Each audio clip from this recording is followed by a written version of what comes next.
First of all, I do the acknowledgement of the country. We respectfully acknowledge and recognise the Wurundjeri and Bunurong peoples as the traditional custodians of this land and pay respects to their elders past, present and future.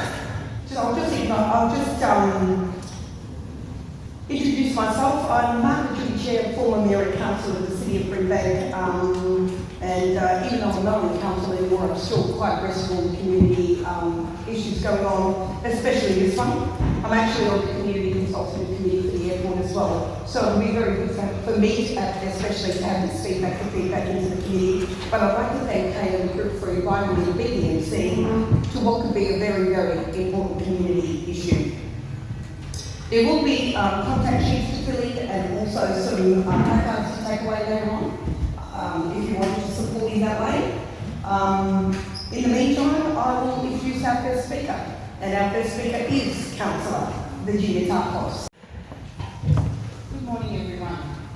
My name is Councillor Virginia Tarkos from Brimbank City Council. Brimbank City Council respectfully acknowledges and recognises the Wurundjeri and Bunurong peoples as the traditional custodians of this land and pays respect to their elders past, present and future. I'm very pleased to be here today to represent Brimbank City Council at this community rally. Thank you to the No Third Runway Coalition for organising this important gathering today. Without understanding the health impacts of the third runway, Brimbank City Council is continuing to oppose the proposed third runway at Melbourne Airport. Brimbank City Council and our community stand together on this matter. The health and well-being of our community should be a priority. It's the community's right to be fully informed on health impacts. Melbourne Airport's proposal for a third runway does not fully explain the significant health impacts this runway will have on the community or propose any meaningful measures to mitigate these impacts. That is why Council is continuing to call on the federal government to require an independent health impact assessment of the proposal to be completed, considered and released to the public before the Federal Minister makes a decision on the major development plan for the third runway. We're also very concerned about the lack of transparency around this process. We were disappointed with the decision on the 14th of November last year by Federal Minister Catherine King to approve Melbourne Airport's master plan. Despite several requests to Melbourne Airport, Council hasn't been given a copy of the airport's full health impact study, so we don't know what the health impacts have been considered by their experts and how they were assessed. Many of our requests for further information from Melbourne Airport and Minister King have been dismissed, leaving us in the dark on key matters. So we don't know how Melbourne Airport responded to submissions made by a lot of us here about the draft master plan and preliminary draft MDP for the third runway. We don't know what the Minister's advice to Melbourne Airport about its master plan was, in addition to her approval, what the Minister wanted Melbourne Airport to address in the major development plan. It's also very disappointing that Melbourne Airport did not consult with Council or our community on further development of the draft major development plan submitted to Minister King in February, and that there was no further requirement for it to go to public exhibition. We want the airport's updated major development plan to be released to the community so they get a chance to see if anything has changed and they have been given the opportunity to have their say before the final decision is made. We need to make sure that this runway does not compromise the health and well-being of our residents. This is a key priority for Brimbank Council as outlined in our own Brimbank Advocacy Plan of 22. Our advocacy efforts have included a submission last year formally opposing the draft Melbourne Airport Master Plan and MDP for the third runway. This is due to the unreasonable and unacceptable health risks posed to the Brimbank community as as determined by external experts as part of a health risk assessment that could be commissioned by Brimbank City Council. The potential risks are not just limited to annoyance, sleep disturbance, but include anxiety, depression, heart disease, as well as cognitive impairment and poorer educational outcomes for our children. Since last year, the Brimbank Mayor and Advocacy Department has been writing to and meeting with numerous members of Parliament at both federal and state levels to express Brimbank's concern and opposition. These have included the Honorary Catherine King, who is Minister responsible for Transport Portfolio in the Australian Government. Last September, Council also launched Know the Facts on the Third Runway campaign, and we have been urging our community to continue to support the call to get the facts on the runway through thirdrunway.brimbank.vic.gov.au. So far, over 500 people have shown support to Council's campaign by sending an email directly to Minister King via our Third Runway website to let the federal government know that the economic benefits of this third runway should not be at the cost and expense of our community's health. Thank you to everyone who has supported the call to know the facts. Thank you to the organisers of this event. I can't stress enough how important it is for everyone to turn up and to fight us all the way. Together we'll continue to do everything we can for our community's best interest in this matter. Thank you.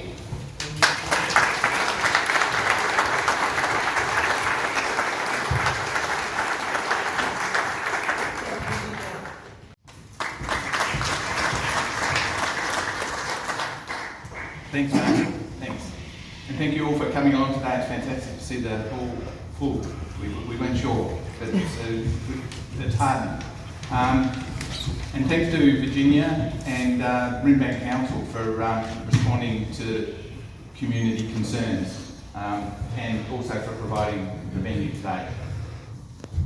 Talking about aviation's contribution to our climate emergency makes for a challenging conversation, because we need to quickly cut flying emissions just like we need to cut all emissions, and that's confronting. But just like we willingly do abnormal things in any other emergency to get to safety, why can't we willingly do what's abnormal to get to climate safety? Put it this way, would you get on a plane that had a 10% chance of crashing? I don't see any hands up. That's because 10% chance is way, way too risky, right? Well, hold on to your seats, because Australia's current path to climate safety, net zero 2050, has the same way, way too risky 10% chance of failing. Let that sink in. Net zero 2050 has a 1 in 10 chance of failing, of actually pushing warming way past 2 degrees to 4 degrees, where climate scientists are telling us society as we know it will have trouble kind of function at that level of warming. That's what the world's best climate scientists are telling us. That's what UN Secretary General Antonio Guterres is telling us, and that's why we're in a climate emergency. We're being asked to live in a world where the risk of total social collapse is greater than the risk of a bridge we're crossing collapsing, or a plane we're flying crashing. It's an insane proposition. So for an acceptable chance of getting to safety, we must cut emissions way, way faster than our leaders are telling us. But we can only do that if we first stop making new emissions, which is why we don't want a new runway.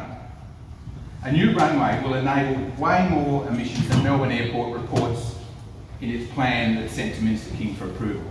How much more, you ask? How about 50 times more? Melbourne Airport actually reports only around 2% of third runway's total projected warming emissions. That's because they only report emissions during landing and takeoff. They say that total flight emissions are not their responsibility. That logic would mean there's nothing wrong with every new coal mine or gas extraction project going ahead, Because hey, their emissions are made by someone else later somewhere else. Doesn't make sense. Melbourne Airport also deceived you and the Minister by reporting only CO2 emissions, when the flight's non-CO2 emissions, including contrails, create twice as much warming as just the CO2. So when we use Melbourne Airport's projected third runway flight numbers, and we add all the emissions that Melbourne Airport ignores, the proposed third runway will create, in 2046, which is at sort of the end of their in the major development plan, their sort of period they sort of cover, by 2046, around the same amount of emissions annually as our dirtiest coal-fired power station, AGL's Loy Yang. And before that, by 2030, a third runway will increase domestic flight emissions from Melbourne Airport by over 50%. Right when the new Climate Change Act requires cuts of 43% by the same date, by 2030. I'll repeat that. Melbourne Airport wants to increase its emissions by 50%, while the rest of us are required to cut ours by 43%. It doesn't add up. But wait, there's more deception. Melbourne Airport did an assessment of the risk to the operation of the third runway from these emissions it enables. And it said if those emissions were annually greater than 1,000 of Australia's total emissions, so what's that, 0.1%, if they were greater than 1,000 of Australia's total emissions, then according to the assessment, the runway was in risk of cancellation. So surprise, surprise, the emissions Melbourne Airport does report, like that 2% of the total, will be less than the 1,000 of Australia's total. But when all emissions are counted, the risk of cancellation becomes real. So from our standpoint, we reckon Minister King should deny approval of the runway on these grounds, that Melbourne Airport underreports third runway emissions, it fails to respond to the legislated Climate Change Act emissions reduction obligations, and its failure to acknowledge the real risk of cancellation. We argue that approval would breach the Minister's duty of care to protect Australians from catastrophic climate change. We must not sit idle. To safeguard our community, stop third runway. Thank you.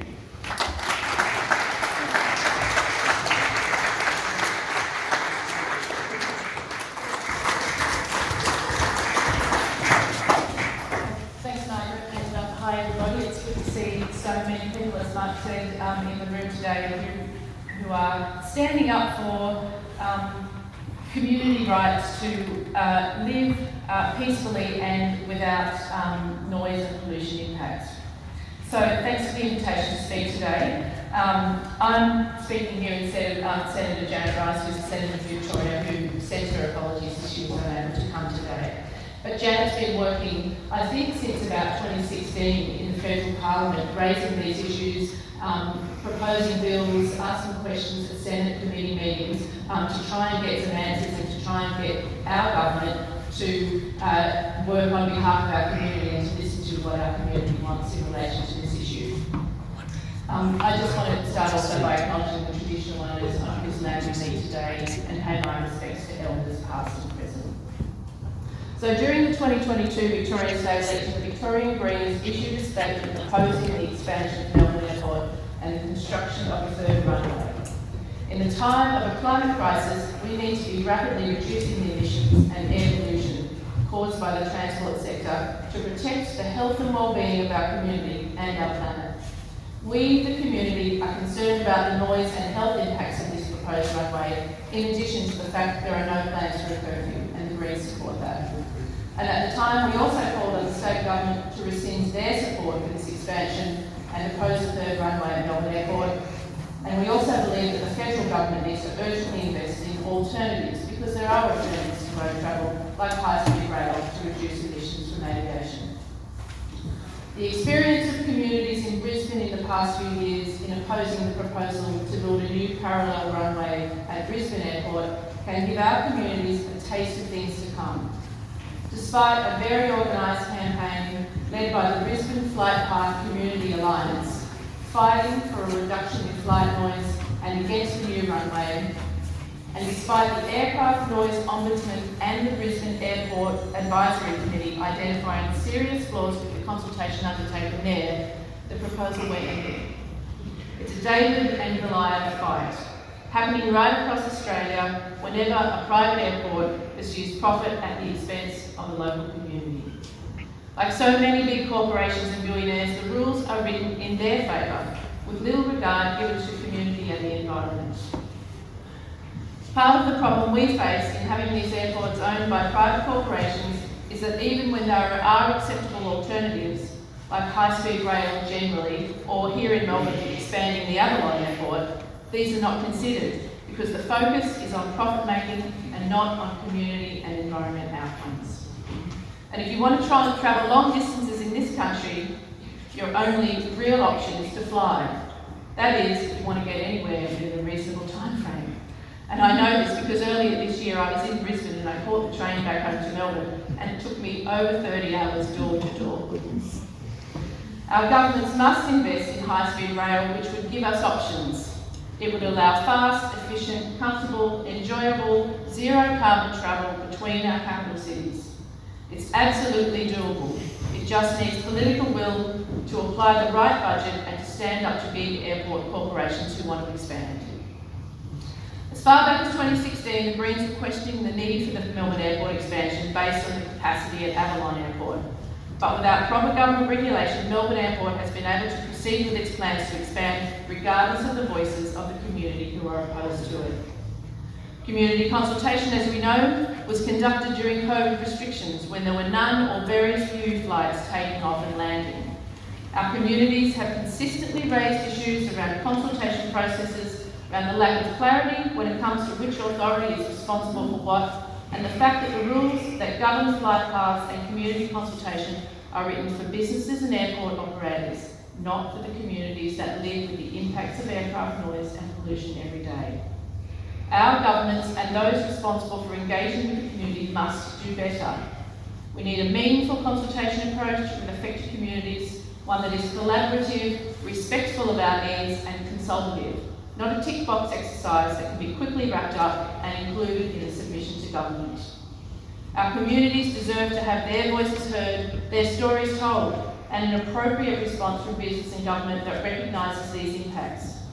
When people complain about the airport noise, they're basically told to suck it up. Oh well, you live close to an airport, so there's nothing we can do about it. The people of Brisbane and the western suburbs are basically being told this. Airport noise is going to increase above your whole municipality. Bad luck, that's just how it is. If government and Melbourne Airport were truly listening to the affected communities, they would know that we don't want an expanded airport. We want a curfew in place so that we can get a good night's sleep. We want takeoff and landing looked at so that the impact on communities is reduced. Over the years, the number of flights have increased and the flight paths changed. They're going over people's houses and our laws can't protect us from this. And instead of taking on regulating in favour of communities, governments have instead turned a blind eye. We need the balance to tip back in favour of our community, allowing us to live in peace and have our amenity and environment protected. We need our government to stand up for our community and our environment. Thanks everybody.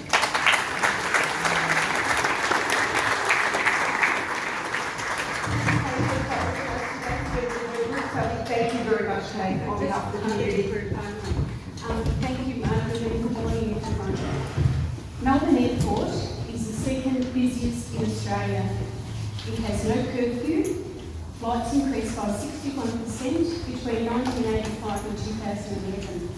And its sound footprint increased by 156 square kilometres from 2013 to 18. Students under this airport are already experiencing aircraft noise and increased traffic noise. Yet the airport plan is to double the north-south runway to enable approximately 1,000 flights a day, the airport's prediction, not mine. And 42 planes per hour, or one plane every 86 seconds, is frequent and excessive noise. And this noise is not just annoying, it is actually harmful to student learning. Children are particularly vulnerable to noise as they are growing and developing rapidly. Studies around the globe conclude that noise harms language in many ways. It reduces students' ability to 1. Understand speech, 2. Get meaning from reading, 3. Listen. 4. Problem solve. And 5. Remember information. Language provides the framework for our thinking. We use our internal language constantly to organise our thoughts, work through complex tasks, and reflect on the world. Good language development is vital for success at school. Noise is stressful, and it doesn't have to be loud. I'm sure most of you would have been annoyed at some stage with people speaking softly throughout a movie while you were trying to listen. Students experience frequent and stressful noise, and they unconsciously tune it out as a stress response, a coping mechanism. However, they don't just tune out noise, they tune out speech. Although hearing is normal in these students, they can no longer listen effectively.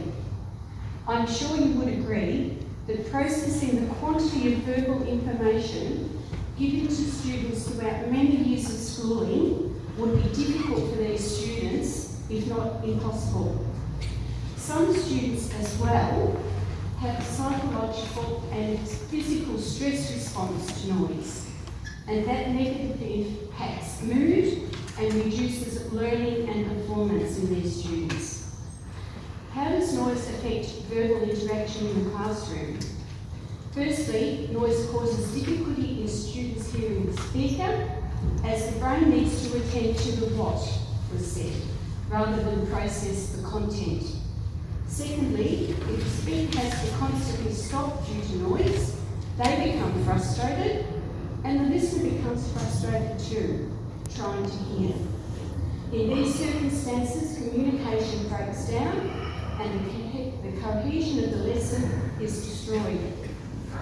Lastly, students self-report they are not in control of their learning environment, and this takes away student empowerment and motivation, both key components for academic success. Students with language or memory disorders, or who speak a language other than English at home, are especially disadvantaged in noisy schools. The northwest of Melbourne is very multicultural, and over 220 languages are spoken here. Our schools will not be able to provide the quiet learning conditions these particular students need. The World Health Organisation recommends 35 decibels of background noise. That's basically a quad office. 55 decibels, moderate rainfall in outdoor playgrounds. Students are outside at sport, and at playtimes aircraft noise impacts here as well, especially if noise levels at 70 and 80 decibels, like those recorded at homes in Keilor and Keilor village occur. For children who go to school here and live under the flight paths as well, constant noise exposure over a 24-hour period is very detrimental. Finally, with frequent noise, how will our students get the restful sleep they need to maintain focus at school and consolidate memories and information into the brain? The World Health Organisation recommends average noise levels outside the house should not exceed 40 decibels of whisper, so that children can sleep without being constantly disturbed by noise. Planes are getting quieter, but they are not whisper quiet yet. Under an airport that has grown rapidly and intends to increase passenger numbers from 40 to 100 million per year, 4 times the population of Australia, it is very unlikely our students will get restorative sleep. If the third runway is approved, based on meeting the requirements of the Airport Act 1996 and for the benefit to the economy, without considering global studies that correlate aircraft noise to reduced skills in students, then government has failed to meet the expectations of the airport community to provide access to good education for our children and the life-changing opportunities education can provide. It will also be another instance where people here are ignored and disadvantaged. Our students really need your support, and I call on you to agitate in the many ways available to to oppose this third runway and stop the harm it will cause our students. We must not sit idle. To safeguard this community, there must be no third runway.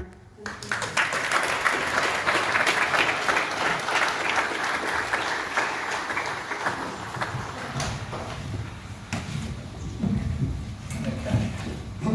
Right. Wow. I got into this because I spent the last 40 years looking after children in the area, both in actually Essendon and here in St Albans for a while until their workload got too great, and I also established around the GP clinic at the Children's Hospital. I've retired, but I haven't stopped caring about children in the area, and I think it has been covered quite adequately. But there's also a lot of health issues and I've got more and more angry as I discovered more and more deliberate deception. Excuse me, not having you outside. Down there. I'm a bit shorter than you, so. The other one, yep. Thank you. Right. How's that? Okay. Right, I'll start getting through the area I'm supposed to be covering, but I have to say that there is a very, very poor community relationships. And no airport, no ongoing relationship can be based on a win-lose solution. We need a win-win solution and we've got them, they just don't want to look at them. But first of all, why we need a full independent review of the health impact. Firstly, Melbourne Airports hasn't disclosed how their noise impact compares to the World Health Organisation's maximum safe noise levels. These are simply the noise levels above which noise harm is measurable. The ones they focus on are high noise stress levels, and I'm not talking about annoyance anymore, and highly disturbed sleep levels. And finally, children's learning and reading delay, which has already been covered. So why doesn't the Melbourne Airport even mention these safe maximum aviation noise levels? Well, if you flip up one of these right inside, if you look on the back, we have the ANEF 25-30 zone, which is Keilor, Tulla, parts of Keilor Park, all the rise, etc. According to Melbourne Airport, 26% of people will be highly distressed. According to WHO, we're looking at around 50%. And the same with highly disturbed sleep, they say 18%, where WHO, which has looked at over 400 papers by 80 leading academics, says that figure is around 35 to 45%. That, with a household of 2.7 average, every house is going to have somebody who can't sleep. Now, the next one is the 20 to 25 zone, which basically is Keilor to Sunshine. Now, even here, the noise level is 3 times the maximum safe noise level according to WHO. If you live in Keilor, it's going to be 4 times. So instead of 17%, which they quote, tucked away in their 2,000 page document, WHO says it's more like 40%. And the same with sleep, it's more like 25%, not 14%. And the last one, which is not an area that's covered, but is the area outside here, which has 4 times as many people outside the ANEF 20, that is the lines that are actually drawn. We still have best part of 30% of people highly noise distressed, and another 10 to 20% highly sleep disturbed, and children falling 1 to 3 months behind, and that is outside the noise zones the airport talks about. And that goes further. Outside that, we find still over 18% of people being annoyed and 15% with slight eye sleep disturbances. And the noise level is 50% higher than WHO recommends. And outside that, there is an area where over 10% of residents will be highly annoyed and 11% will be highly sleep distressed. And that area is still 25% over the recommended maximum WHO safe noise level. So, we have, if we look for a cost-benefit analysis that we're upstreaming this airport, the benefit is the airport will increase its profits after 20 to 30 years by 18%. Wow. The cost, there's no measure of the human cost.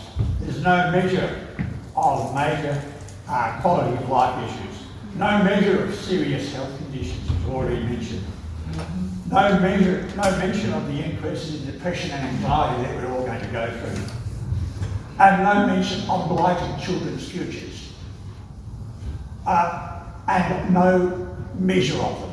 We're not just saying we should stop at ANF 20, we should be stopping at ANF 4, because that's when the noise distress starts. Now what makes this worse is we have 3 compelling low noise harm expansion alternatives. The first one is Melbourne Airport builds the 4th runway now as well, as was always planned, as was the airport they actually bought land. But they save $1 billion by not doing that. They want us to spend $15 million sending a rail to the airport. So, what we were actually, this plan, that original plan was, up to 80% of all aircraft movements would be only over farmland to the north and west. The 20% over Melbourne would only use 2 planned aircraft noise corridors to the east and south. They would only fly over factories and parks for the first 10 kilometres. No, the only lighter and quieter aircraft would use the north end of the new runway. And finally, well, not quite finally, but no passenger aircraft movement would occur at the south end of this new runway. It was Keilor Council who suggested that this runway be put directly north of it, never suspecting that the signed agreement with the federal government was not binding, that they could change their mind. And that the capacity would be capped at 370,000 flights to ensure that we remain a low noise area. Okay, so that's the first option we have. The second is Avalon Airport, an incredibly low noise cost and cost expansion plan. This is the evaluation I suspect Melbourne Airport dreads. 1, low noise harm. It is surrounded on all sides by farms and the sea. WHO's noise levels will be met incredibly cheaply, with only a handful of farm homes needing to be insulated. The low cost. A new terminus station next to the Geelong Melbourne rail link would cost about 1/200th the price of the link to Tullamarine. The existing runway by itself would cater for all of Victoria's civil aviation capacity by 50% over the next 20 years. And finally, as Bernadette's already mentioned, climate change crisis should mean that we should be looking for a low-cost, low-risk expansion plan. Civil aviation's future is highly, highly uncertain. This is an industry with no proven non-fossil fuel alternatives in the distant future. And most flights are highly discretionary. 25% of holiday flights overseas are made by people who are going overseas twice the holidays in a year. And that's just started. We've already proven that most business class passengers, they can get away with Zoom meetings. Now, lastly, they can also build the highly efficient parallel runway system that Melbourne Airport deeply desires, but without all the harm. And although Avalon is 12 to 15 minutes further away from the CBD, that's only a tiny fraction of the total time we spend on getting onto an aeroplane. And their freeway is much less likely to get gridlocked at peak times than either the Keilor or the Tullamarine, both of which are in the top 3 ones likely to be gridlocked even without this expansion in the next 10 years. The final option I have is an important one, although not immediate, and that's an airport in southeast of Melbourne. This one should be a no-brainer, and it should have been acted on a long time ago. The time costs and huge infrastructure costs planned to spend to get a third of Melbourne across to the Tullamarine. This is a city with a huge geographic footprint and a population of over 6 million.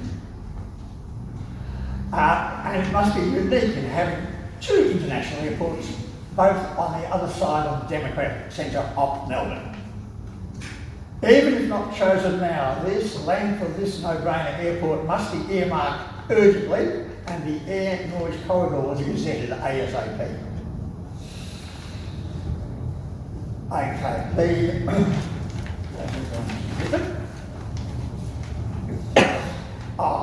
so we've already mentioned the quite deceptive levels of noise impact.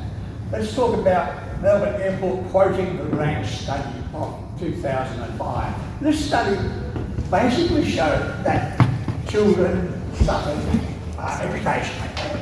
That was the study that we've been quoted from. 1 to 3 months at ANF 15 to 20, 2 to 5 months from 20 to 25, which is the all the way down to Sunshine, where some of the areas have 80% of people have English as a second language. And so concentrating and understanding what's being said is incredibly hard because we've got to translate. And 3 to 7 months here.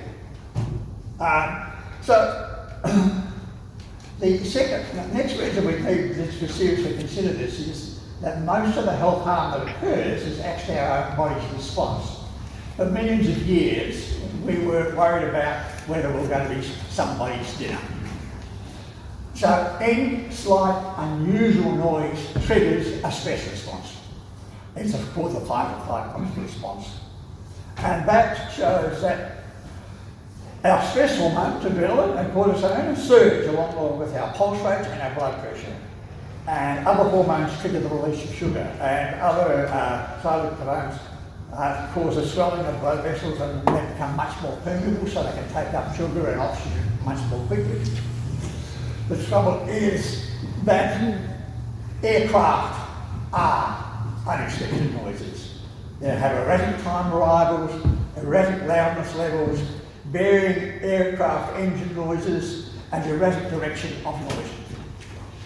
So our bodies respond, even though we know, oh, that's just an aeroplane, there is a small response. So if this is happening every 4 minutes during the day, or 20 minutes during the night, our body's natural hormone balance and variation during the day is smashed. Our sleeping cycle is smashed because we hear a noise, we might wake us up, but we move from a deep sleep to a light sleep, the so-called REM sleep. Deep sleep is vital for kids laying down long-term memory. But it's not just kids. There's also studies that show that people over 45, their cognitive function drops dramatically, just functioning. It's not dementia, but if you've got dementia, it could mean that you're no longer able to stay at home. And they have, the elderly also have fairly broken sleep patterns anyhow, so they're much more sensitive to it. The other thing that happens is our blood pressure doesn't drop overnight like it should. And after 10 years, or 5 to 10 years, we find that the blood pressure, high blood pressure is decreased by 14%, but 34% of people who weren't on high blood pressure tablets now work. There was an increase in that. And that's probably because There's a lot of people with high normal blood pressure, and a little bit just pushes them over. So, amazingly, the 3 short years since the airport brought out its development plan, the volume of recent studies in increased blood pressure, increased hypertension, heart disease, strokes, cognitive dysfunction, diabetes type 2, anxiety, depression, etc., is becoming more and more compelling and needs to be taken into consideration. Something we don't think of is asbestos. If your house was built in the 70s or before, it's very likely that your eaves were made with asbestos. The outside's painted, great, but the inside isn't. And what's been shown is that old asbestos, and I don't want to make people feel old, but we're talking over 50 years, and which is where the 70s are, vibration makes fibres be released. And these are released into the roof base and down the wall cavities. And if there's any cracks and spaces, it's going to come into your house. That is dangerous and needs to be fixed up before we start vibrating. And people who live in Horseshoe Bend Road already have their houses vibrating from the runway that's 500 metres that way. So there's a we're talking about at least a kilometre wide space where your windows will vibrate. That probably means that your vibration asbestos shooting is also doing it. Finally, we need to re-evaluate compensation. There's 2 reasons for this. One is that most of this noise harm has been caused by both the airport saying, give us what we want, and they're the most powerful business in Australia, which I might go into, but I think I'm running out of time. And also, this is about 2 o'clock, and also there's a lot of people south of Keilor who can't afford to noise-proof their houses. We're looking at the second most socially disadvantaged and vulnerable area in Melbourne. So this is not only, we need to include people in that now. There's a new group. That is people who are under financial stress because of increased mortgages, and they're cutting back on everything. They aren't going to be able to find $50,000 or $60,000 to insulate their houses and put in special soundproof glass and pressure-proof the area to make sure that noise can't sneak in anywhere, and insulate their walls and insulate their roof, and if they're close enough, put acoustic tiles on the roof and the walls to stop reverberation and thick carpets through. And then if you're also close enough and directly under, you think that you need ventilation because it's all sealed, so you need a ventilation system. And if you're directly under the flight path where you're going to, aeroplanes release much higher levels of ultrafine particles, you think about putting a HEPA filter on that system, because there are health risks with that as well. Now, the other thing is that we had an agreement. Keilor Council had an agreement with the government, yes, and that's been broken, that's been smashed. Yeah. We trusted Bob Hall when he said you're going to have a low harm airport. We trusted John Kane when he said you're going to get a low noise harm airport. We believed in the integrity of the Commonwealth of Australia, and we haven't got it. Show him. Oh, right. Okay. Now, from this, I probably have to mention, I'm going off tackle just slightly, but this, if we have an independent expert review, they have to come from overseas. And there's 2 reasons for that. The first is that the aviation industry in Australia is an incredibly shallow pool. Anybody who works in the industry or is an expert in the industry and knows they have to keep that small cartel of airport owners, because it always comes back to the same guys, are happy. Otherwise, the likelihood of them staying in the industry is very low.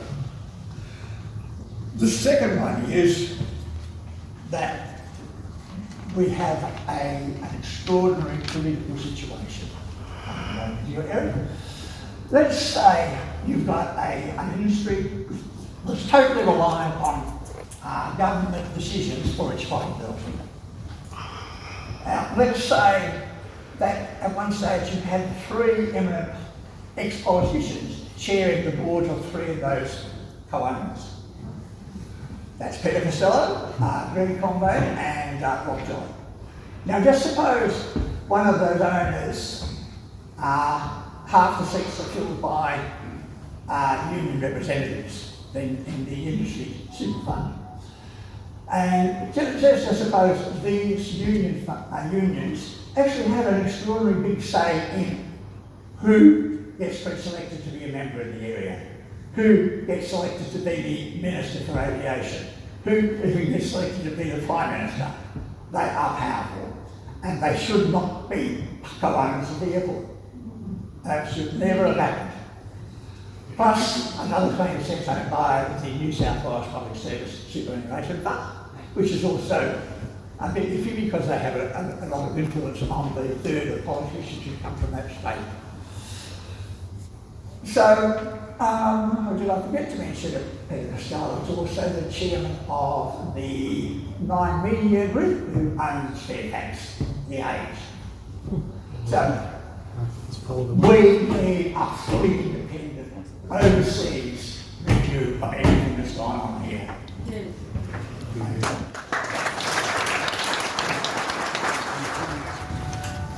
Hi, welcome. Thank you all for coming. It's wonderful to see the whole filled with people who care.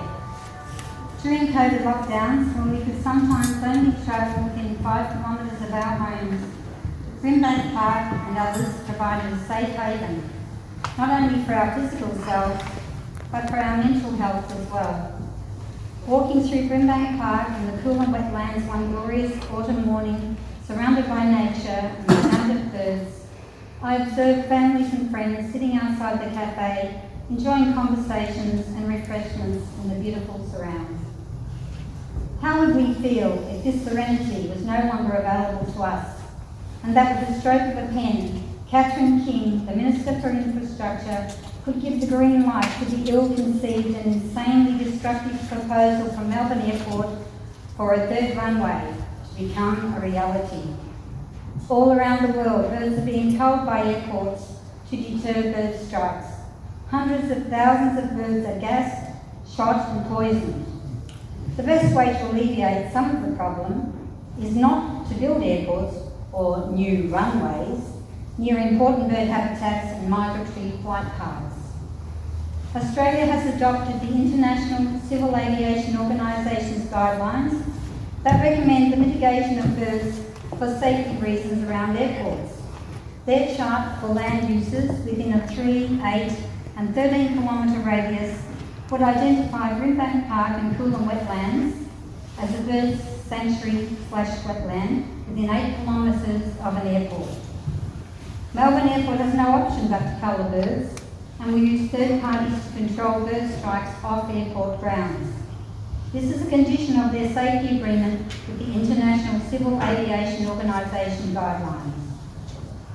These birds may include, but are not limited to, raptors, like the magnificent wedge-tailed eagle, Nanking kestrel, little eagle, goshawks, brown falcons, the cheeky cockatoos, ibis, and even ducks. As these amazing birds are killed, others will take their place in the myriad of ancient trees and hollows, and when they too are wiped out, what happens next? Are we going to cut down the trees as well?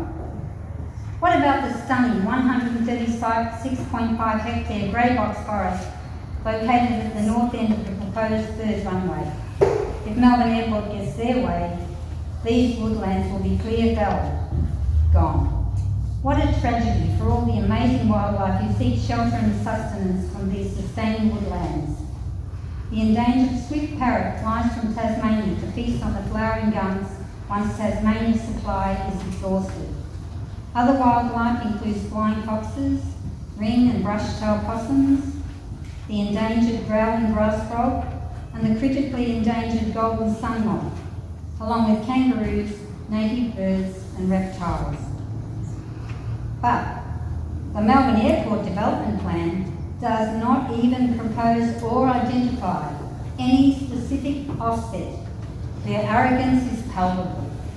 Oh, and by the way, it was only in 2017 that Stu Berrier, the head of property development at Melbourne Airport, extolled the virtues of the grey box forest, and I quote, "Our environment team has implemented a management plan for the grey box woodland area, which involves rehabilitation and revegetation." Oh my, how things have changed. The Environment Protection and Biodiversity Conservation Act offsetting conditions are met by, and I quote, "purchasing and improving an area of land with the same habitat as that which is being destroyed by the development." This offset is then protected from future development. The Act, though, means nothing if it is not acted upon. I have been privileged to observe nature and wildlife at close quarters and appreciate their wonderful contribution to our lives. To live with only the roar of jet engines 24 hours a day, 7 days a week would be unconscionable. But if Melbourne Airport has their way, that is what we can expect. This selfish, ill-fated proposal affects us all, people, planet and wildlife. None should suffer at the hands of unscrupulous businesses like Melbourne Airport and their shareholders. We have been betrayed. If we love where we live, we must act now. We must not sit idle. To safeguard our community, stop the third runway. Thank you.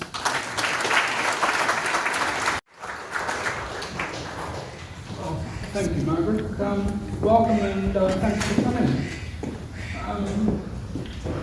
I want to thank Brisbane Council for bringing the community together and for their stance in opposing the third runway. I'd like to share with you the following to illustrate how communities have been mistreated by Melbourne Airport. Governments have known since 1959 that Melbourne Airport would be landlocked in all directions. The reality is there are limited options for Melbourne Airport to avoid noise, health impacts to residential areas. Recently, Minister Catherine King approved the 2022 Airport Master Plan without a declared hourly capacity. This is likely to increase aircraft movements, which will reach beyond 500,000 per year. I think, can everyone hear Frank? I'll try again. In February 2022, is that better? Melbourne Airport presented us with a 2,300-page document and gave us 72 business days in which to make comment. We were presented with the third runway plan without an approved airport master plan. This is unjust, unprecedented and denies us reasonable opportunity to scrutinise and evaluate plans which have lifelong impact. Air Services has endorsed all Melbourne Airport master plans but can't decide on preferred flight paths until it better understands them. The Community Aviation Consultation Group is a specific innovation drafted by our Prime Minister, Anthony Albanese, to give community a voice in airport planning. Since 2017, the public was removed from attending the Melbourne CAG meetings. We see the Melbourne CAG as self-serving.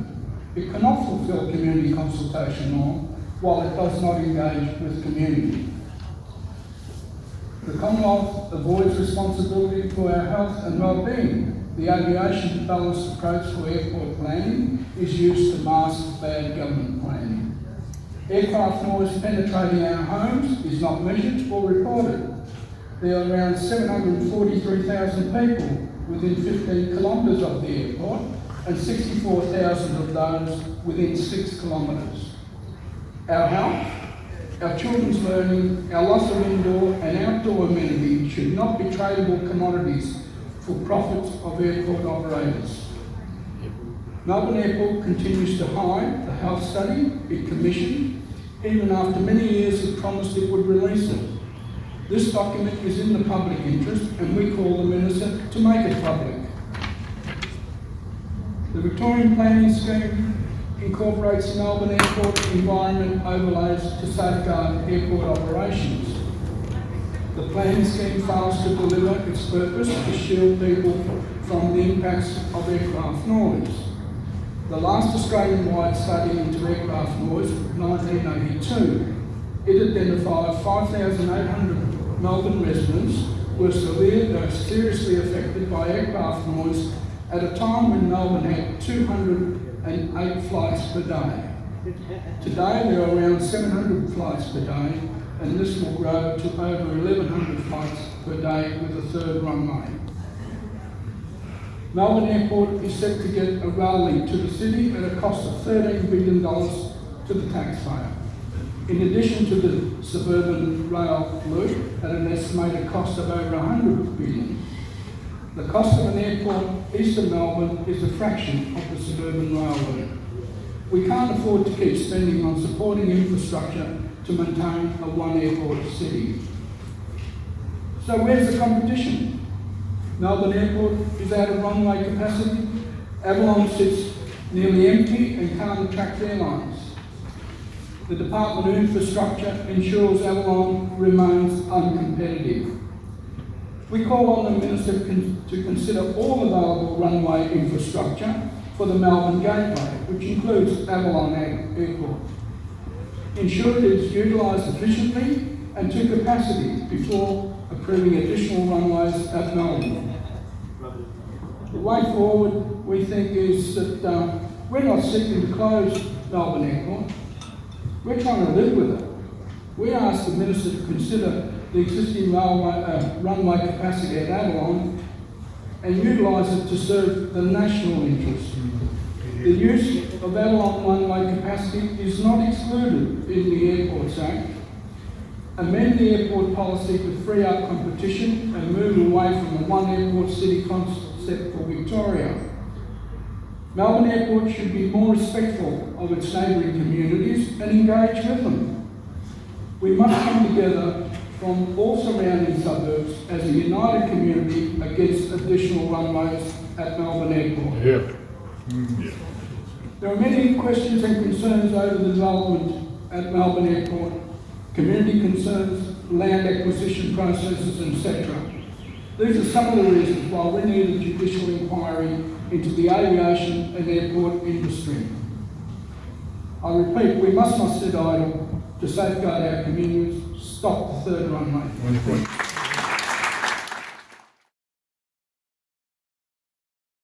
I'm not a professional, I'm not an expert, but I speak from experience, okay? I worked at the airport for 23 years, from 1973 to 1997, and they got retrenched and they got privatised. I love aeroplanes. They're a big, mean, polluting machine. If you allow this airport expansion to go ahead, it's going to kill the whole lot of you. Mind you, to do it slowly. I mean, for 23 years, he gave me a permanent cough. My daughter still remembers when I used to come home from work, and I used to smell like a kerosene lamp. You guys think that you're going to sit back and all this is going to happen and you're going to do nothing. Believe me, it will happen. It will affect your lives, it will affect your children. And please don't sit back and do nothing.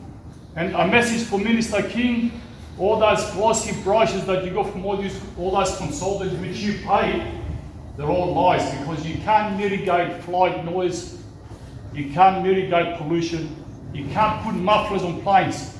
Forget it, people. The Arundel Creek is already poisoned. Ask the farmers that left their properties.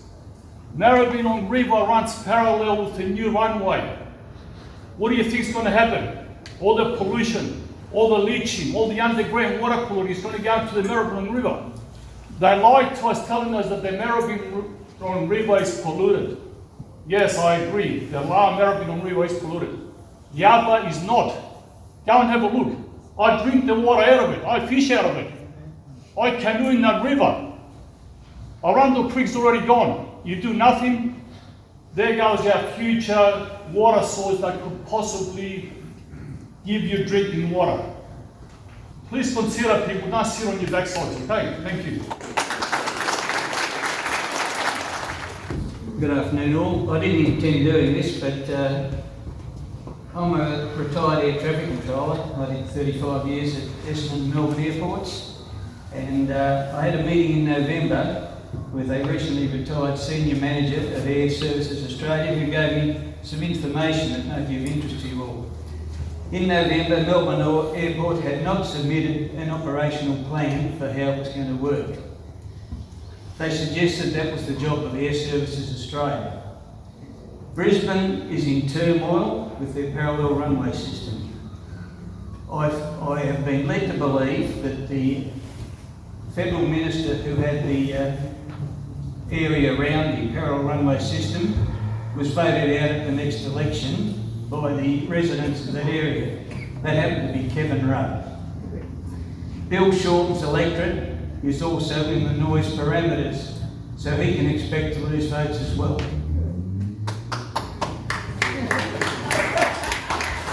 Albanese was in the chair that decided on the Brisbane parallel runways. Locally, heavy jets will be required to use the easternmost north-south runway taking off into the south because it's going to be the longer runway and they need a long runway. Because there's parallel runways, they'll use one for landings and one for takeoffs. The heavy jets taking off on the other side will be required to turn left because aircraft here will be overshooting or whatever, which will put them over the city at low level. Essendon will become redundant. At the moment, Essendon is having 250 takeoff and landings a day, mainly during daylight hours. I don't know where those 240 aircraft are going to go. The Airport Committee at Melbourne declared that parallel north-south runways will result in 100% efficiency. The achievable amount that has been ascertained is 60%. If they go back to the east-west departure runway, which we all knew was the initial thing, as earlier speakers have said, that will go over farmland on departure and cleared land that they're not allowed to build in out to the east. Departures taking off on the new parallel runway north-south to the south will be required to divert immediately right on the takeoff to obtain separation of aircraft on the parallel runway. My judgment puts that right over Green Gully Road. Yep. I've been told that departures using the full length of runway 16, which is the southern runway, will have an extra 15 minutes taxi time to get down to the threshold. All arrivals on the new runways, which they will concentrate on using because they're parallel, will be required to fly over the CBD at low level. And runway 34, which is the northern runway, taking off on the left-hand side, will have to divert immediately left on takeoff, which will put them over Buller. The configuration, parallel north-south runways, will cause massive conflict with aircraft crossing runways using the other runways. Air Services Australia, I was told in November, are deeply concerned. The federal government apparently is fully aware of the social impact of what will happen. Okay, and so, as I said, runway 16 departures, which will go over Keilor, will add 15 minutes flight time to each and every flight. This has got nothing to do with the health issues that have been brought up apparently, but you should just know that there are also implications as far as air traffic control is concerned. Thank you. And what was your name? Peter. Peter. Thank you, Peter. Yeah, my name's Peter, local resident, and I've gone through the 6 grounds for denying approval. I suppose the question I've got as a local property owner is what room have we got to argue about the impact of that property values, which potentially will go down at the expense of the asset value of the airport going up? So that's the question. I'm not sure what the answer is. I don't think I can answer that question. It would please put it in a submission. Yep. Okay. Yep, that's the only thing that we can do. As many people as possible need to make a submission. Sorry, Sarah? Council can take questions on record and follow them up. Absolutely. Okay. We'll take the record. Yes. That'd be great. Yes. Can I speak to that slightly? Please, Mike. There could be no due diligence when we bought our houses because they kept on changing the goalposts. In 1990 to 1997, we were promised no plans over here. In 1997, they snuck, well I won't say it's not true, the concept of a parallel runway system by saying it's going to be much bigger. And then these lines, suddenly we had 24 contours moving over Keilor. But when in 2003, the Melbourne Environment Overlay Committee, Airport Committee, said this is the very worst outcome. This is a really conservative contours. It'll be much, much less than this, guys, don't worry. And everybody who bought a house from then to about 2014 and did their due diligence would think, oh, okay. And the same thing goes with the east-west runway, where you were told it was going to be 20 years before we pulled the north-south. Again, we were basically offside. Well, just a little fact that you might find interesting. They say they've changed to north-south because they've suddenly discovered they only have an 81% availability for the east-west runway. Yeah. P&D Technologies in 1989 said, the east-west runway's availability is 81%. They knew this right along, and that's just an excuse. They bought up a ton of land, which they were as a green wedge land, and now it's industrial land. So they've now got a huge profit in just that area. So the airport Act in 1996 specifically excludes airport plane movement noise, no matter how the airport designs its runways. They are not financially responsible for any harm their airport noise causes. Care of Johnny Hale, that one. After which they managed to sell the airport for twice what they expected to get. Look,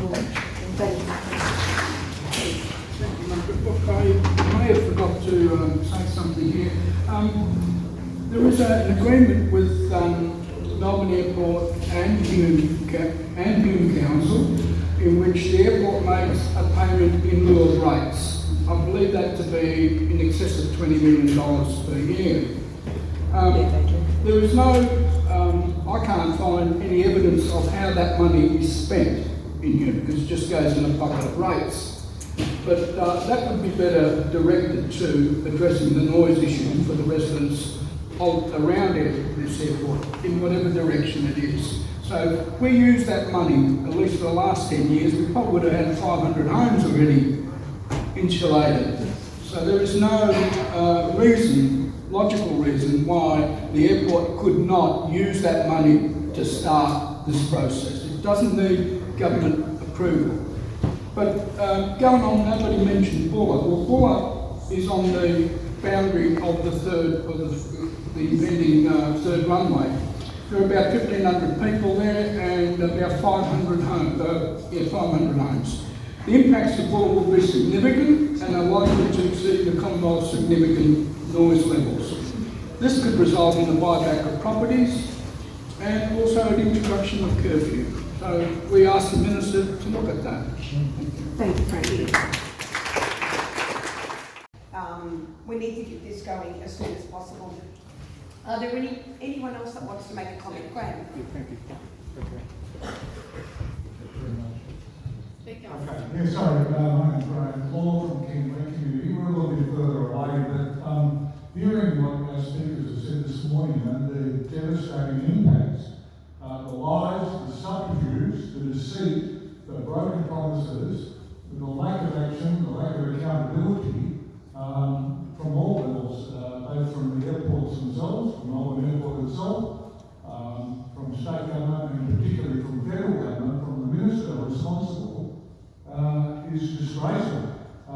It's absolutely a dereliction of their responsibility to represent the whole community, and I think we have every right to be angry and to actually start advocating, and the only way that we will get action is if we do this and start the emails, start the phone calls, start the letters, start publicising this, because what's also going to happen is the people who don't live out in the western suburbs, I'll tell you this, there's going to be a cost to the whole community. It won't just be for the West, it won't just be for the people in this area. The cost will be for all Victorians, because guess what? Our health costs. You've heard from Dr. Howson with years and years and years of experience in this field. You've heard from teachers about the effects on cognitive development. The implications of this in terms of health are massive, not just for children, but for the whole population out here and the whole community. The taxpayers of Victoria will be the ones who carry the cost of this, whilst a private corporation expands their profit margin. That's the first point. Hear, hear. And the second point is this: Avalon Airport is frankly a no-brainer. We've heard already that it's very easy to actually provide a link, a gateway link, a rail link, off the Geelong to Melbourne rail line. There's an existing rail line already in place. It does not require a huge amount of infrastructure spending like the rail loop would require from Melbourne to Tullamarine. There is existing infrastructure already in place.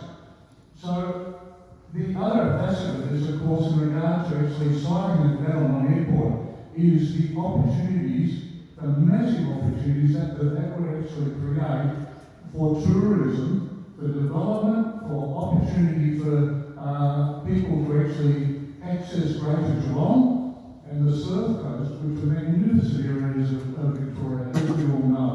It opens up enormous possibilities also for employment out into that area. Environmentally, obviously, the impacts are far less. And you have Spirit of Tasmania just down the road at Pariah Peak as well. So we'd like to call on this government, all right, to actually consider and start treating the people of Victoria with a better decency and a better respect and provide answers. And Catherine King, you're the Minister responsible. We call on you to start providing answers and not treat us as second-class citizens, which frankly we are right now.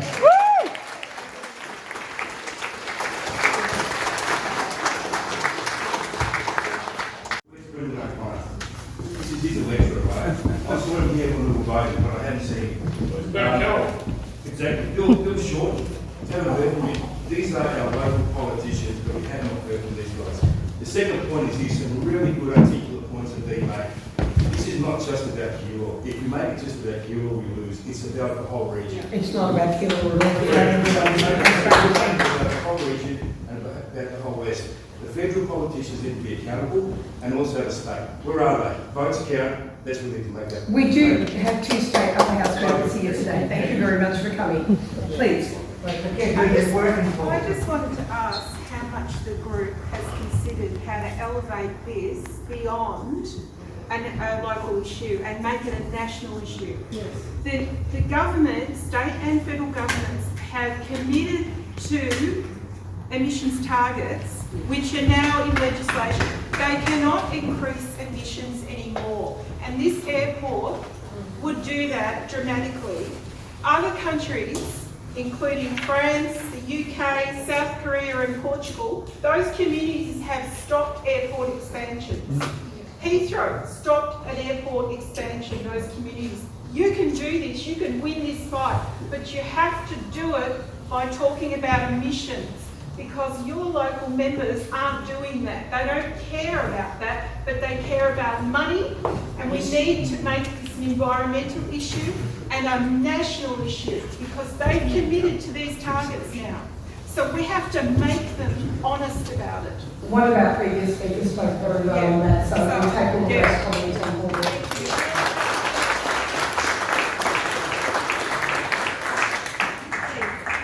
Would you like to come here? It's probably easier so that everyone can see you and also understand you. Thank you, Michael McKenna, local resident. Thanks to all the speakers today. It's been really terrific and very informative. I endorse fully the campaign against the third runway. And I think the climate emergency, I agree with the past person here, is really the opportunity for us to bring this into the fore. But also another opportunity, and my second point, is that we're living with the health costs and all of the other adverse effects right now. So we also need to be agitating for a curfew right now. So all of our submissions. For example, Sydney has a curfew. Are people in Sydney more important than people in Melbourne? Why don't we also have a curfew right now? Yes. Yep. That's certainly a question that's been asked several times over the last few years. Please. Sorry, I won't come up, there's no real need to. My name's Sylvia, I've lived in the area, Skyline Drive, 13 years this year. When we first came here, we knew that there's an airport. We bought knowing there's an airport here. But in those early years, pre-COVID, it was fine. Like, you know, we'd get to sleep at night and the planes would die down and we'd get a good night's sleep. Post-COVID, I don't know whether it was the effect of having the peace and serenity during COVID. Post-COVID, during the night, I could have woken up at like 1:30 in the morning, not every night, but it's just getting more and more frequent that the planes are waking me at night and I have to close my window. So that previous speaker, he's right. Yeah. Why don't we have a curfew right now? Yeah. And they're the very things that you need to communicate to Minister King. Let them all know, make the noise. We need to make the noise. Frank, you want to add? Yeah, look, there was a mention here for a national campaign. Yes. I'd just like to know, make public here that the Brisbane group are organising, or want to organise and incorporate as many groups on to have a public campaign nationwide. I think it's on the 10th of June. I'll stand corrected on the date, but perhaps that's something that we could join in. I don't know what people feel about that. Yes. Would you give us a show of hands? How would we be interested? I think we have a resounding yes in the room. Yeah. Oh, that's fantastic. So that might be something that we certainly will look at and will take note. Thank you. Thank you, Frank. No. We have bylaws that stop us from starting our lawnmowers on a Sunday morning. We have heritage laws that stop us from knocking down houses. We have all these restrictions. Just every development has rules to follow. We've got environmental protection referrals that we can use to elevate anything else. Why is Melbourne Airport exempt from all of this? It's a very good question.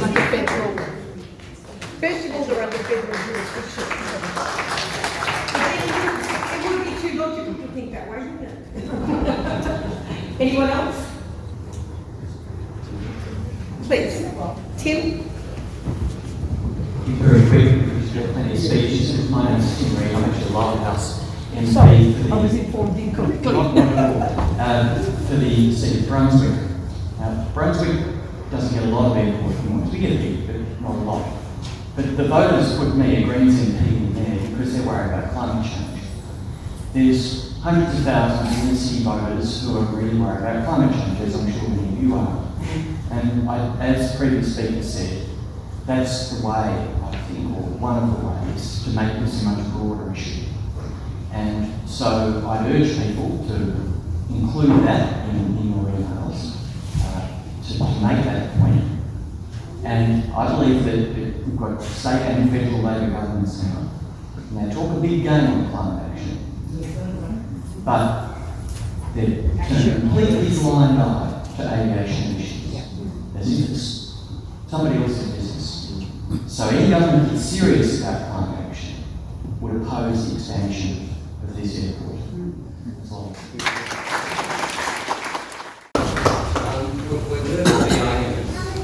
Would you like to come up here? Where to from here? Like, will Greenbank take the lead and, continue to organise these sorts of sessions? And because, someone needs to lead it. It's fine that we all, send our messages to our local politicians and the Minister for Aviation or whatever.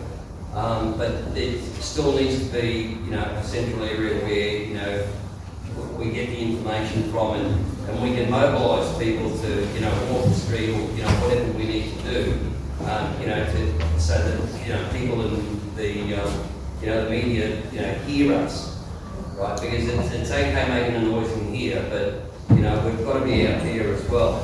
Yes. To make our voice heard. Well, this is probably one of the first steps that everyone's going to take. The campaign committee will take all of these comments on board. It's most important, though, that you all talk to as many people as possible and communicate to the government what your concerns are. And there's various ways of doing that. Brimbank City Council, I understand, has already made a submission. Absolutely, and we're waiting for a response. I think, and we are waiting on a response. I'll get Councillor Virginia to explain. The way forward, I believe, is that the council and the community work together and consolidate the campaign, and we galvanise the community. A lot of the information needs to be translated because we do have a high-called community, and as mentioned before,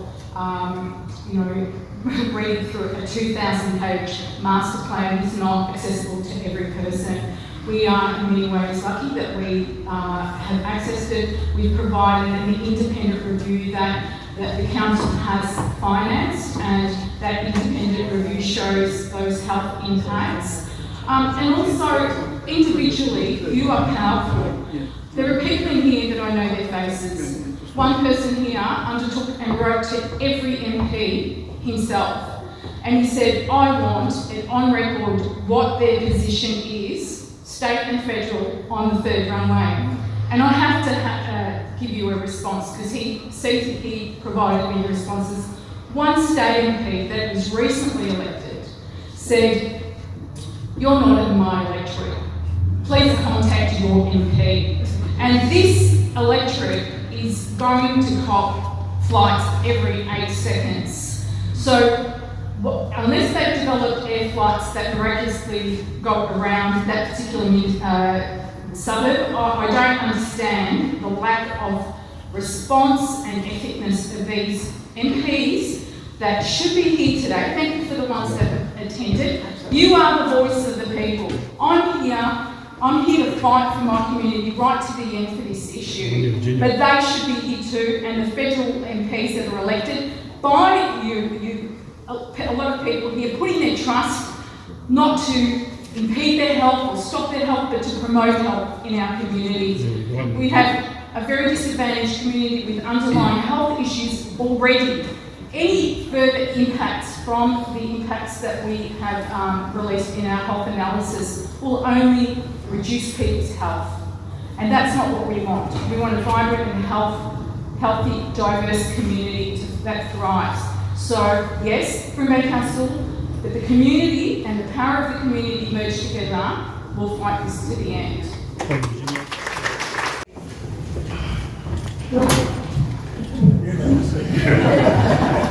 I think I probably got a pretty big voice for this sort of thing anyway. Hi, my name is David Eddershank. I'm one of the newly elected members of the state government in the upper house. I'm from Legalised Cannabis Victoria, a growth industry. I'm also a resident of Kensington for the last 30 years, and for those of you who know you're in West politics, you probably know that that's been ground zero for a whole lot of campaigns, not least of which was 3 successful campaigns against the East-West Tunnel. Okay, where clearly, as here, what we're dealing with is not a question of logic. If logic prevailed, you've heard the case. It's overwhelming. It's not about logic. This is about profits before people. And that is a theme we hear all the time. So a number of speakers or a number of questions have gone to the point of where to now. And I think that is the real challenge. And that was one of the lessons of the East-West Tunnel. Because it's not about logic, it's about leverage. It's about how much pressure can you bring to bear on the people in Parliament. Because can you imagine, I mean, I'm in obviously Western Metro region, 11 safe Labor seats. But can you imagine a population being treated like you are now if these were marginal seats? Of course not. Of course not. So we are taken for granted in the West. And the reality is that now the challenge is to organise and to not simply have logic but to have leverage. to force upon those politicians the reality that if they do not support you, you will not support them. Absolutely. And that means, and that means taking these fine messages and spreading them along the length of the flight path, whether it's north-south or east-west. It's taking that logic and creating unity across multiple regions, unity across multiple groups, and creating coalitions as were created against the east-west puzzle. So to the degree that I can be of assistance, to the degree I'm sure that the Greens can be of assistance, we stand ready to help. We have resources, we have access to materials, but at the end of the day, it's about this community to join with other communities to create purpose, voice, and leverage to fight what is manifestly a wrong proposal. Hi everyone, I'm Ralph. I live in the area. I play and grew up relaxed and corner, we love the suburb, like Melbourne. Moving forward, like the Greens, I really am stressed about climate change. Finding a solution to agriculture, are we aware that our food supply comes from there? Already, we're already suffering from our food with chemical spraying. Worldwide, the world is mineral deficient, which has led to a lot of ill health.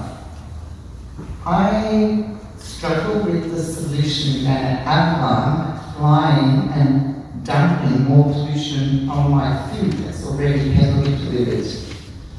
So I'm not sure if moving, I would rather see long-term, like everyone else, what about the environment? Why keep adding more flights? I mean, again, it's just, I know more flights means more business, more tourism, but when do we say, hey, let's take care of our environment? That's my issue moving forward.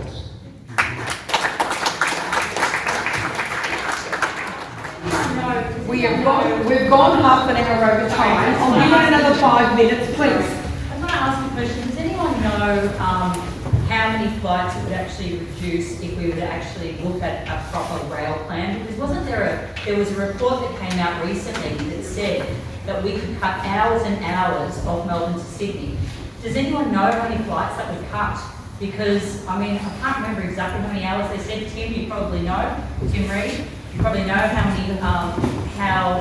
many hours we can get Melbourne to Sydney down to. Does anyone know? Alana actually mentioned something before. So you can get it down to 4 hours. Yeah, I think that's so. There was a commission report that said we can get those out, I'm sure that searching we could find that report. Yeah. But look, it's very, very important that we all do speak to someone else. It can't be just restrained to this room. If everyone speaks to 5 or 6 people and those 5 or 6 people speak to somebody else, power of the word is very, very important. The more people are made aware, the better it is. Please email the 3rd Tulla Runway Committee, Minister King, whoever you can get your hands on, your local members of parliament. Why not? They're supposed to be advocates for the community. Go to your local member of parliament, don't take no for an answer. When you make an appointment to go and see that member of parliament, you make sure that that appointment is there for you to speak about your concerns. Don't accept it's not in my electorate. That's not fair. When you swore allegiance, did you swear allegiance to just your seat, or did you swear allegiance to the people of Victoria? Well, I actually mumbled because I didn't want to say it. You know what I'm saying? It's a bit like when we were sworn in to bring back City Council. Well, we didn't say you were sworn in to bring back City Council horseshoe bend board only. You advocate for the whole community, and that's what the state and federal members need to do. So we really need to make that clear. I was the person that, thank you, that sent all those emails. It was me. Yes. I took all my time. No one responded except one saying, sorry, go talk to your next person. The gentleman over there made a really good point. Yeah. I will keep emailing. I'm easy to pick off. I'm not visible. We need to regroup as an organisation, be visible, be transparent, be corporate. That's how we win. We can't win by being individual. Don't pick us off. Yes. We need to be visible. United is always a stand. Last comment. Thank you. Sorry. Yes. kids on board, the school's on board. You could have thousands of letters going out from the kids, and it's coming from the group's heart. Thank you. Michael, you wanted to have a final say? Just we'll a have very- to finish off with you because it is quite late. Yes. Look, there's a lot of passion in this room and a lot of people who I think are willing to put a lot of time into it. And our group is very small. So if you want to join our group, because there's an awful lot to do and we need all the brains and all the energy and all the passion we can get. So just contact. Your kids are great on the internet, you know, use of kids. Spread the word. Yeah, that email address. Yes. If you want to contact us, we'd love to see you. Thank you. Just one more thing for your information. Myself and another 4 landowners in the area have taken the initiative to go one step further. We hired a solicitor and a barrister to look into the legal side of the argument why the Minister King has approved the major development plan, the master plan, and if she approves the major development plan, we're telling you right now she's going to have problems. Because we're going to find a way, a legal way to attack her, because everything else just falls on deaf ears. Thank you.